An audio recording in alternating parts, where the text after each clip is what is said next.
আসসালামু আলাইকুম দর্শক। আল্লাহ রাব্বুল আলামিন বান্দাকে ক্ষমা করতে পছন্দ করেন, তাই তার ক্ষমা করা অভ্যাস এটা। তাই আপনি যদি ক্ষমা চান, খুব সহজে ক্ষমা পাবেন। ক্ষমা যারা চাইবে তারা ক্ষমা পাবে। ক্ষমা এই সেক্টরটা, ক্ষমার এই অধ্যায়টা, ক্ষমার এই বিষয়টা আল্লাহ তাআলা অনেক স্বাধীন করে রেখেছেন, অনেক উন্মুক্ত করে রেখেছেন। কেউ চাইলেই ক্ষমা হাসিল করতে পারে, কেউ ইচ্ছা করলেই ক্ষমা লাভ করতে পারে। ক্ষমা ছোট থেকে বড়, জ্ঞানী মূর্খ, শিক্ষিত অশিক্ষিত সবাই পেতে পারে।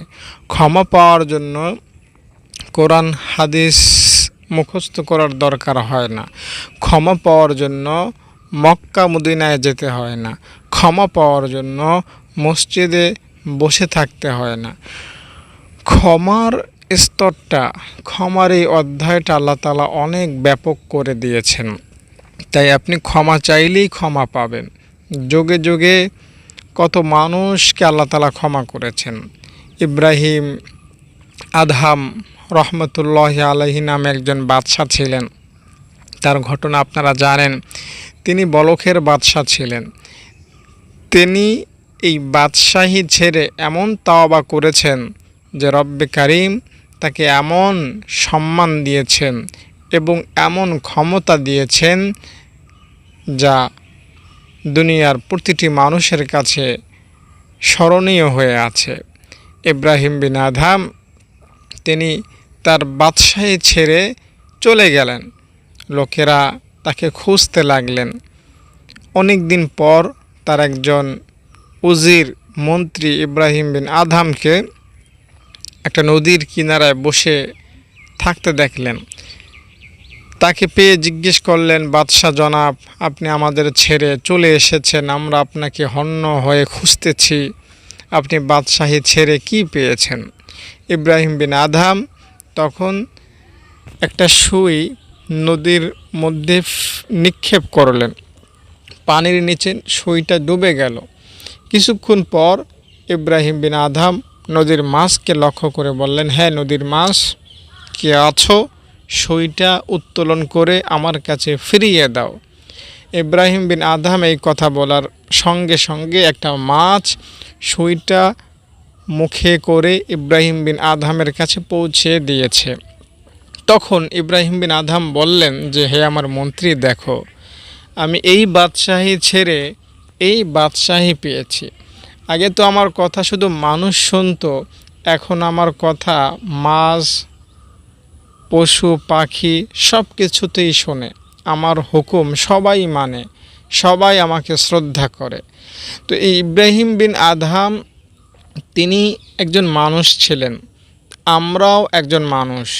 আমরা যদি আল্লাহ তাআলার কাছে ভালোভাবে মাপ চাইতে পারি, আল্লাহ তাআলা আমাদেরকেও মাফ করবেন এবং ইব্রাহিম বিন আদহামের মতো এই রকমের সম্মান, প্রশংসা বা ক্ষমতা দান করবেন, অলৌকিক ক্ষমতা ইনশাআল্লাহ।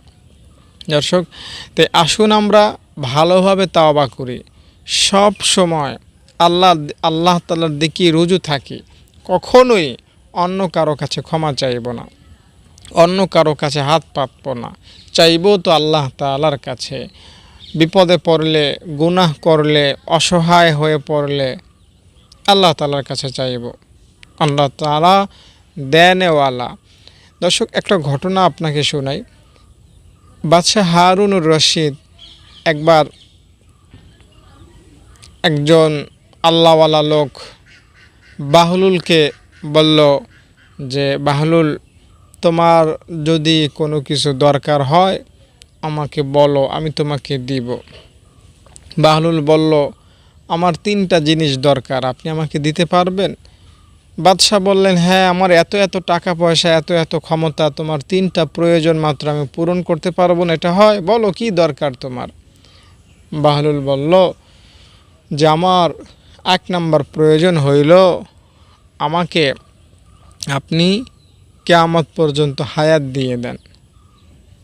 তখন হারুনুর রশিদ বললেন যে, এটা তো আমি পারবো না। বাহলুল বলল, ঠিক আছে, আপনি আমাকে আজরাইলের হাত থেকে বাঁচান। আমার কাছে কখনোই যাতে আজরাইল না আসে। হারুন রশিদ বললেন, না, এটাও আমি পারবো না। তখন বাহলুল বলল, ঠিক আছে, আপনি আমাকে কবরের আযাব থেকে বাঁচান। হারুন রশিদ বললেন, এটাও আমি পারবো না। এই রকমের তিনটা আবদার যখন হারুনুর রশিদ পূরণ করতে ব্যর্থ হয়, তখন বাহলুল বলে উঠল যে, আপনি এগুলো পারবেন না, তাহলে আপনি ও আমার মধ্যে তফাৎটা কোথায়? আপনি ও আমার মধ্যে পার্থক্যটা কোথায়? আপনিও একজন মানুষ, আমিও একজন মানুষ। আপনি আমার প্রয়োজন কিভাবে পূরণ করবেন? আমার যখন কিছু লাগে আমি তো আল্লাহ তাআলার কাছেই চাইব, আপনার কাছে আমি চাইব না। তো এই ঘটনাটা বলার উদ্দেশ্য হলো, যখন আমাদের কোনো কিছু প্রয়োজন হইবে আল্লাহ তাআলার কাছে চাইব, গুনাহ হইলে আল্লাহ তাআলার কাছে ক্ষমা চাইব। তিনি অত্যন্ত কারীম, তিনি ক্ষমা করাকে পছন্দ করেন, ক্ষমা করাকে তার ভালো লাগে, এটা তার পছন্দের জিনিস। বান্দার 60, 70, 80, 90 বছরের গুনাহ বান্দা জিনা করেছে, আল্লাহ তাআলা ক্ষমা করতে এটা পছন্দ করেন। বান্দা এতদিন নামাজ পড়ে না, আল্লাহ এটা ক্ষমা করতে স্বাচ্ছন্দ্য বোধ করেন। বান্দা এতদিন যাকাত দেয় না, ক্ষমা চেয়েছে, আল্লাহ তাআলা ক্ষমা করতে পছন্দ করেন। বান্দা এতদিন রোজা রাখে না, বান্দা এতদিন বোরকা পরে না, আল্লাহ তাআলার কাছে মাপ চাইছে, আল্লাহ তাআলা ক্ষমা করাকে এটা ভালো লাগে, আল্লাহ তাআলা ক্ষমা করে দেন। তো এভাবে আল্লাহ তাআলা যুগে যুগে বহু মানুষকে ক্ষমা করেছেন। হযরত আবু হুরায়রা রাদিয়াল্লাহু তাআলা আনহু থেকে একটা হাদিস বর্ণিত হয়েছে এভাবে, যে তার কাছে একজন নারী আসলো এই কথাটা বলতে, যে হে আবু হুরায়রা, আমি তো জেনা করেছি এবং জেনা করার ফলে আমার একটা বাচ্চাও হয়েছে, আমার কি ক্ষমার কোনো দরজা আছে আবু হুরায়রা?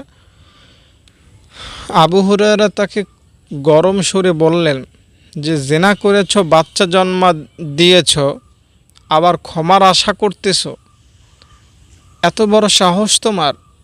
তো এইভাবে যখন আবু হুরায়রা গরম সুরে ওই মহিলাকে বললেন, মহিলাটি ঘাবড়ে গেলেন, মহিলাটি চিন্তিত হয়ে গেলেন, চলে গেলেন কাঁদতে কাঁদতে।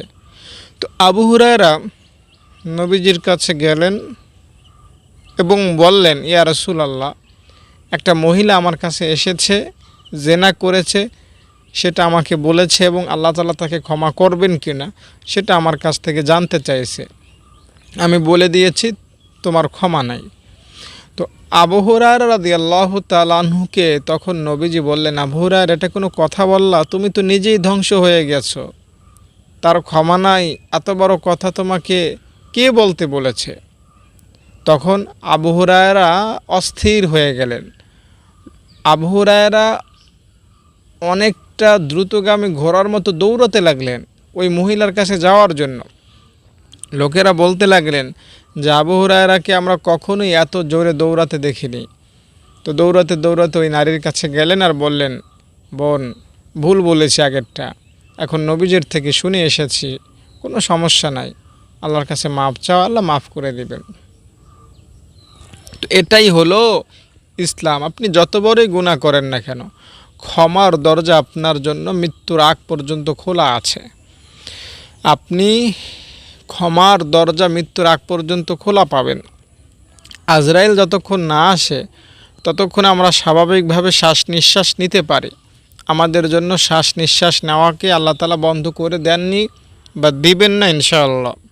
এটা যেমন উন্মুক্ত, আপনি দেশে থাকেন চাই বিদেশে থাকেন, সব জায়গায় শ্বাস নিঃশ্বাস নিতে পারেন। আপনি হাসপাতালে থাকেন চাই ঘরে থাকেন, মসজিদে থাকেন চাই বাজারে থাকেন, হাঁটা বসা চলাফেরা যখন যে অবস্থায় থাকেন না কেন, সবসময় কিন্তু আপনি শ্বাস নিঃশ্বাস নিতে পারেন। তো আপনি সবসময় এই শ্বাস নিঃশ্বাসের মতো করে ক্ষমাও চাইতে পারেন, ক্ষমাও পাইতে পারেন। ক্ষমাটা আল্লাহ তাআলা অনেক উন্মুক্ত করেছেন। আল্লাহ তাআলা ক্ষমার মতো এত উন্মুক্ত আর কিছুই করেননি।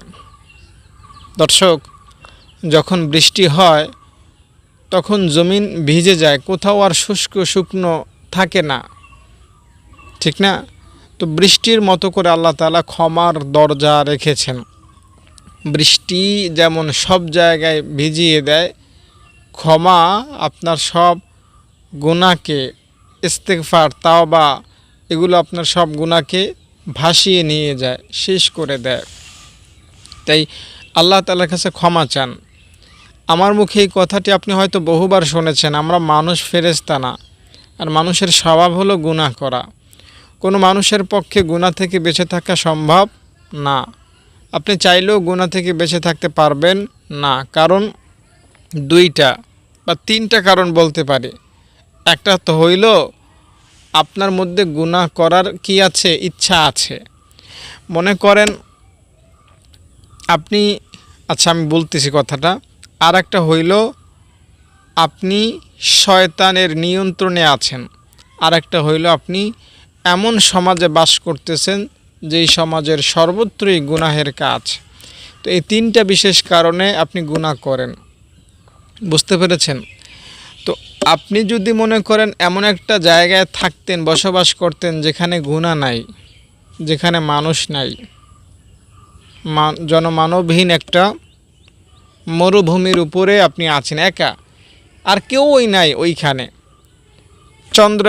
চন্দ্র একটা গ্রহ না, মনে করেন আল্লাহ তাআলা আপনাকে আলাদা একটা গ্রহ দিয়ে দিল, ওইখানে কোনো মানুষ নাই, কোনো গুনাহের কোনো কিছুই নাই। ওইখানে যদি আপনি থাকতেন, ওই একা একা যদি আপনি থাকতেন, তাহলেও আপনার গুনাহ করতে মনে চাইতো। কারণ ভেতরে গুনাহ করার একটা স্পৃহা আছে। মানুষ হিসাবে যেমন ক্ষুধা লাগে কিছুক্ষণ পরপর, মানুষ হিসাবে আপনার গুনাহ করতেও মনে চায় কিছুক্ষণ পরপর। তো আপনি যদি আলাদা একটা ভিন্ন একটা গ্রহে একা থাকতেন, গুনাহের পরিবেশ ছেড়ে দিয়ে, তবু আপনার দ্বারা গুনাহ হইতো। কারণ গুনাহ আপনার ভেতরের মধ্যেই আছে, গুনাহের চাহিদা আপনার ভেতরেই আছে। তো এইটা হলো একটা পয়েন্ট। আরেকটা হলো আপনার একে তো গুনাহ ভেতরে আছে, গুনাহের চাহিদা, আর একে তো শয়তান আপনাকে ধোঁকা দেয়। তো এই কারণে আপনি আরও বেশি গুনাহ করেন। আর তৃতীয় কারণটা হলো আপনি এমন জায়গায় বসবাস করেন যে আপনার নিজের অন্তরটা দমন করলেন। অন্তর চাইল যে গুনাহ করতে, না গুনাহ করব না, আপনি দমন করলেন। শয়তান এসে কুমন্ত্রণা দিল, আরে গুনাহ কর, কিছু হবে না। আপনি শয়তানকেও ব্যর্থ করে দিলেন, সফল হলেন শয়তানের কাছেও, কিন্তু আপনি আপনার সমাজবাসীর কাছে হেরে গেলেন। হ্যাঁ, এমন একটা পরিবেশে আপনি থাকেন যেখানে বোরকা পরা যায় না। হ্যাঁ, নিজে চাচ্ছেন বোরকা পরতে, শয়তানকে হারিয়ে দিয়েছেন যে না আমি বোরকা পরবই, কিন্তু আপনি এমন একটা অনুষ্ঠানে গিয়েছেন, এমন একটা পরিবারে আপনি থাকেন যেখানে বোরকা পরাটাকে ওইভাবে পছন্দের জিনিস হয় না। তো এই কারণে আপনি গুনাহ ছাড়তে পারতেছেন না। এইভাবে যে কোনো একটা গুনাহই আপনার দ্বারা হয়ে যেতে পারে। তো তিনটা বিশেষ ভিআইপি বা স্পেশাল কারণে আমরা গুনাহ করি, ঠিক না? তো এই যে তিনটা কারণে আমরা গুনাহ করি, এর দুইটা কারণেই কিন্তু আমাদের হাতের মধ্যে নাই। অন্তর এই যে গুনাহ করার যে চাহিদাটা, এটা আল্লাহ তাআলাই দিয়েছেন। শয়তান আমাদের সাথে আল্লাহ তাআলাই দিয়েছেন লাগিয়ে, আর পরিবেশটা এটা মানুষ তৈরি করেছে। তো মূল যেই দুইটা জিনিস সেটা আল্লাহ তাআলার ইশারাতেই চলে। আপনি যদি গুনাহ করেন, এটা ওই রকমের বড় অপরাধ হিসাবে ধরা হয় না। গুনাহ করার পর যখন আপনি মাপ চান, এতেই আল্লাহ তাআলা খুশি।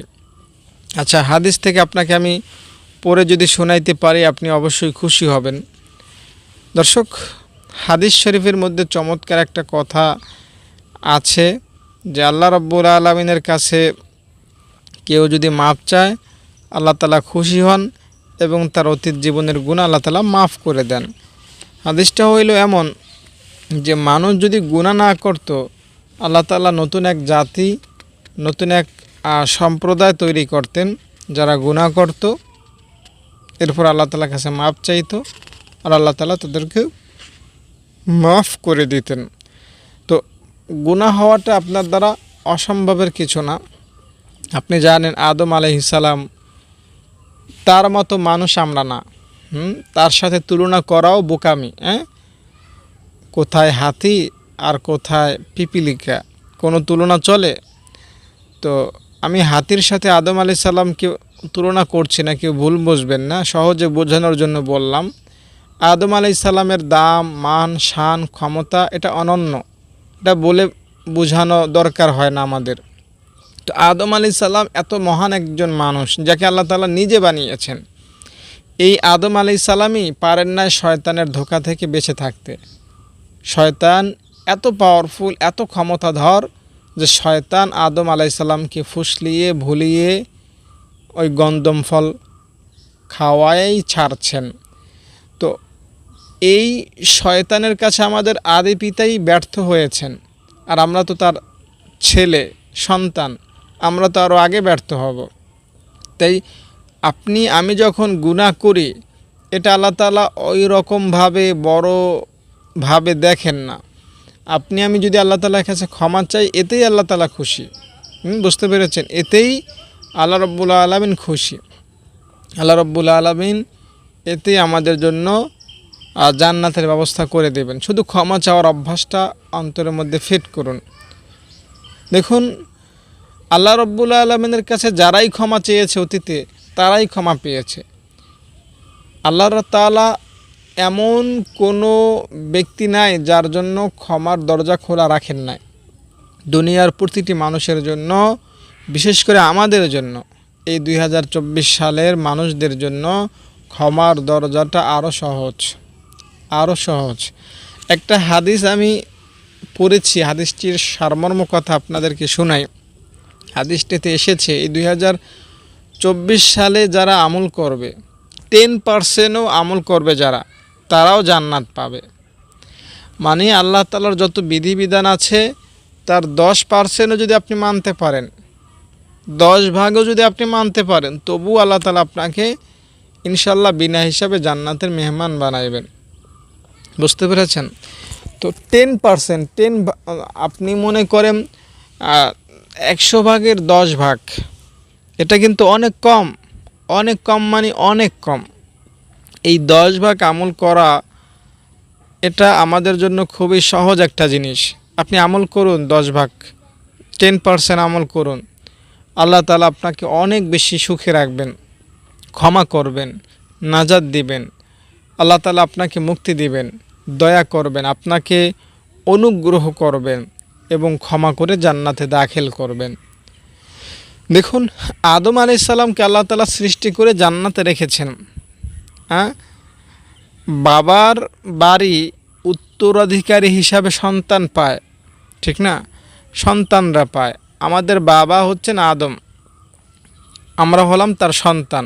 তাই উত্তরাধিকারী হিসাবে আমাদের বাড়ি কোনটা? জান্নাত হলো আমাদের আসল বাড়ি। আর আমরা যে দুনিয়াতে থাকি, নিজের টাকায় গড়ি বা অন্যের বাসায় থাকি, আমরা সবাই ভাড়াটিয়া। দুনিয়ায় সবাই অস্থায়ী, কেউ স্থায়ী বাসিন্দা এখানে না। আমাদের আসল বাড়ি তো হলো জান্নাত, ঠিক না? তো আদম আলাইহিস সালাম, তার বাড়ি হলো জান্নাত, আমরা তার সন্তান, আমাদের বাড়ি হলো উত্তরাধিকারী হিসাবে জান্নাত। তাই জান্নাতই হলো আমাদের গন্তব্য, আসল ঠিকানা, ওইখানেই আমরা যাব।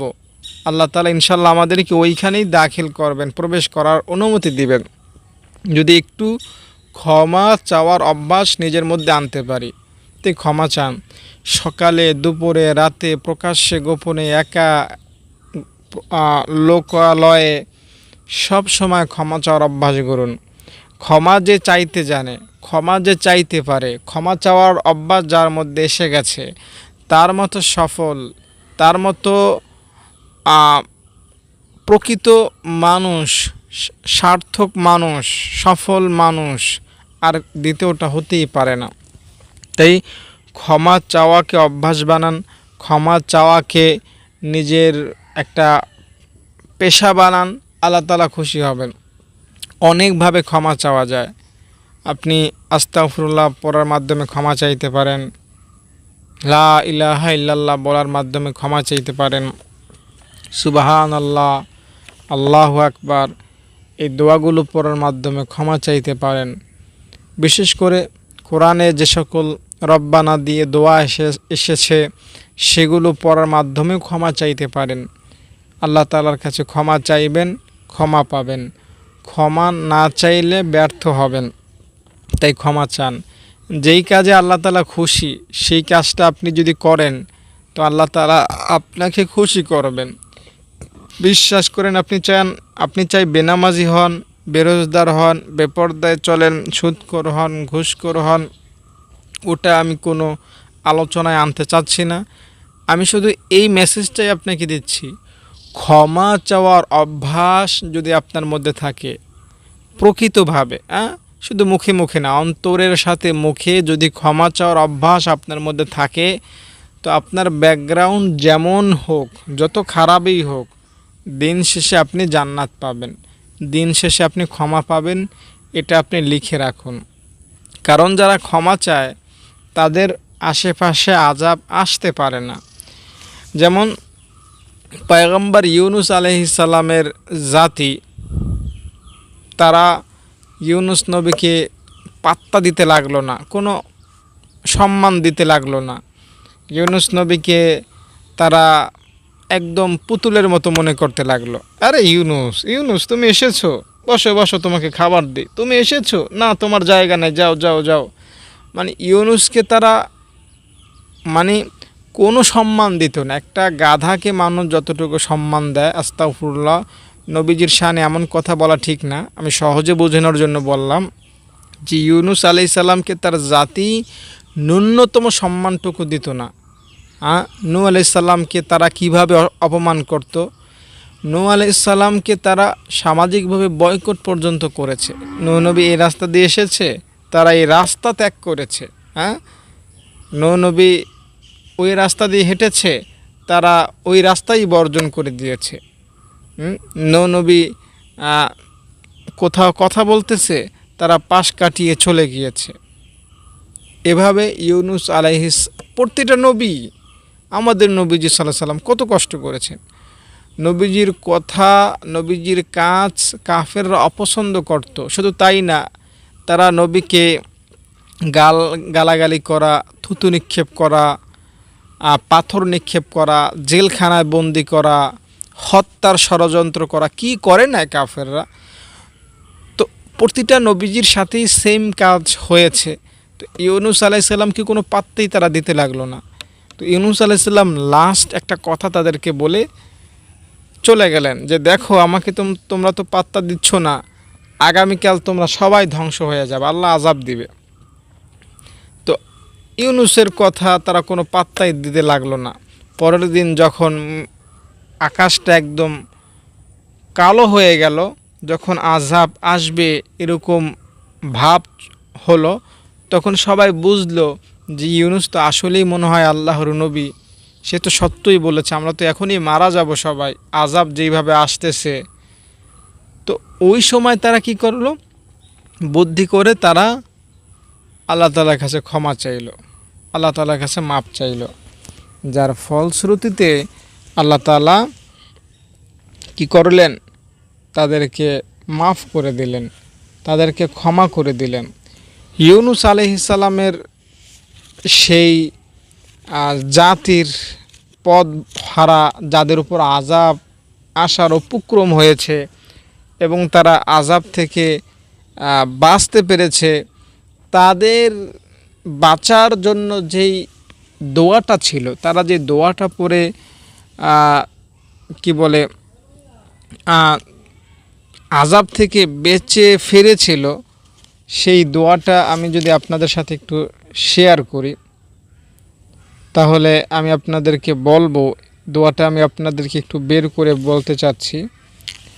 ইউনুস আলাইহিস সালামের জাতির যে তাওবাটা, যে দোয়াটা, সেটা আপনি একটু শুনে রাখুন এবং যদি পারেন লিখে রাখুন এবং মুখস্থ করে রাখুন, পড়বেন, ইনশাআল্লাহ উপকার পাবেন। আমি দোয়াটা আপনাকে বলবো এখনই। ইউনুস আলাইহিস সালামের জাতি দোয়াটা পড়েছিলেন যেটা, সেটা হলো এই যে পেয়েছি, ইয়া হাইয়্যু হিনা লা হাইয়্যা ইয়া হাইয়্যু মুহয়িল মাউতা ওয়া ইয়া হাইয়্যু লা ইলাহা ইল্লা আনতা। এই দোয়াটা পড়েছিলেন ইউনুস আলাইহিস সালামের জাতির লোকেরা। তো এই দোয়াটা যদি আপনি পড়েন, আশা করি আল্লাহ তাআলা আপনাকেও আযাব থেকে বাঁচাবেন, গুনাহ থেকে রক্ষা করবেন, জাহান্নাম থেকে বাঁচাবেন, জান্নাতবাসী করবেন। আমি আবারও বলছি দোয়াটা, ইয়া হাইয়্যু হিনা লা হাইয়্যা ইয়া হাইয়্যু মুহয়িল মাউতা ওয়া ইয়া হাইয়্যু লা ইলাহা ইল্লা আনতা। দোয়াটা একটু কঠিন টাইপের, তাই একটু শুদ্ধ করে পড়ার চেষ্টা করবেন। অশুদ্ধ দোয়া পড়ে কোনো কাজ হবে না। ইয়া হাইয়্যু হিনা লা হাইয়্যা ইয়া হাইয়্যু মুহয়িল মাউতা ওয়া ইয়া হাইয়্যু লা ইলাহা ইল্লা আনতা। তো দর্শক, এই দোয়াটা পড়বেন, ইনশাল্লাহ সফল হবেন, মুক্তি পাবেন, নাজাত পাবেন, রেহাই পাবেন, রব্বে কারিমকে খুশি করতে পারবেন, জীবনের অতীত জীবনের সব গুনাহগুলো মোচন করতে পারবেন। আল্লাহ তাআলা অত্যন্ত আপনার প্রতি দয়াশীল হবেন, রহম করবেন, দয়া করবেন, এবং আল্লাহ তাআলা পরকাল আপনাকে সব ধরনের মুক্তির ব্যবস্থা করে দেবেন। দর্শক, অগোছালো কথাগুলো ক্ষমা করবেন। আপনি যদি আমার মাদ্রাসায় দান করতে চান, অবশ্যই আমার সাথে যোগাযোগ করবেন।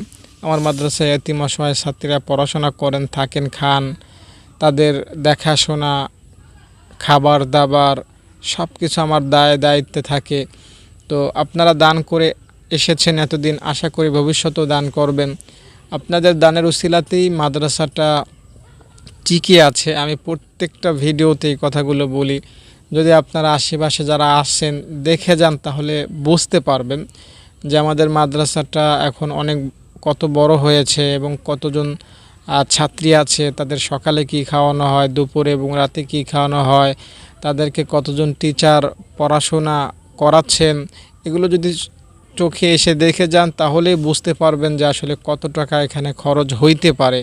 তো এই টাকাগুলো আপনারাই দিচ্ছেন, ছাত্রীদের থেকে আমি টাকা নেই না। তো আশা করি আপনারা দান করবেন। কমপক্ষে, বিশ্বাস করেন, কমপক্ষে বর্তমানে আমার মাদ্রাসায় 1 লক্ষ টাকা খরচ হয় চোখ বন্ধ করে, এর নিচে কোনোভাবেই হয় না। তো এই টাকাগুলো আপনারা দিতেছেন, দিবেন আশা করি। তাই আমার সাথে যোগাযোগ করবেন, কাছাকাছি যারা আছেন যোগাযোগ করবেন, দূরে যারা আছেন ফোন করবেন। ভালো থাকেন, সুস্থ থাকেন। আসসালামু আলাইকুম।